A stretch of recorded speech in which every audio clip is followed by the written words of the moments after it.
Hey guys, Sports Speaking Force. Welcome to the crosses section for July 29, August 2nd, 2019. And there's actually a huge, wide array of cross ideas this week in very different thematic stuff that I wanted to share with you. One of them, of course, I think is Aussie weakness as we walk into the week.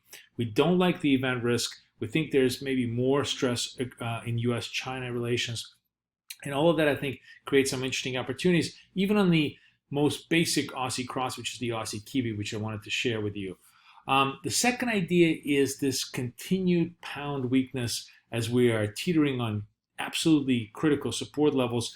If we get more harsh rhetoric from Boris Johnson and just complete intransigence between Europe, between Brussels and London, that creates, I think, tremendous amount of pressure for pound to take out the yearly lows. And that actually creates a relative strength trade. And so my idea here is pound Kiwi. And the last idea that I want to share with you is actually, let me just show you the pairs. The last idea that I want to share with you is actually the positive dollar story on the crosses. So here, this is really more of a technical trade, but in some ways I could also see what the fundamental trade is, which is that we get long euro yen. And the reason why euro yen looks kind of interesting here is because even though the Fed is going to be, let's say the Fed cuts by 25 basis points, that's going to be viewed as moderately hawkish. The ECB itself was not very dovish in its presser.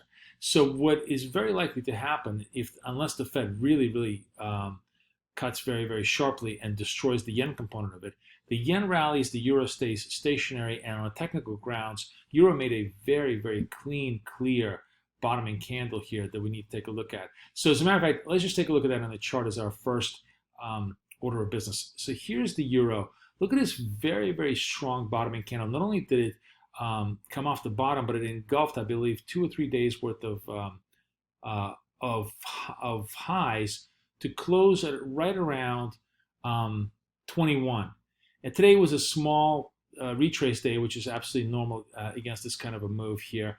We're still clearly going to be capped by this 121.50, 2200, but generally, I think as the week progresses, as long as the euro stays stationary, the move here towards the 121.50 seems quite reasonable to me, and a relatively decent possibility. So as long as the 120 doesn't go, this may take a couple of days to play out, but it just looks like it wants to make that run towards 2150 and 2200, possibly.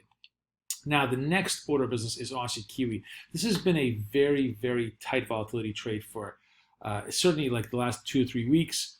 Really been a tight volatility trade for quite a while. But you see how it's just crouching on this 104 level. It's just ready to take it out. So if we get very weak CPI data, followed by relatively tepid retail sales, it's likely we're going to crack. And the crack here, the 104, once it's given, opens up the run all the way down to essentially 103. 103 is of course, and the 102s are almost all-time lows. But to me, the long thematic trade here, which you see technically developing all the way from last year, really a year ago, but thematically, what you're seeing here is this almost relentless move to the downside as the story with China gets kind of worse and worse, meaning that the boom days of China helping Australia are long behind it, and perhaps even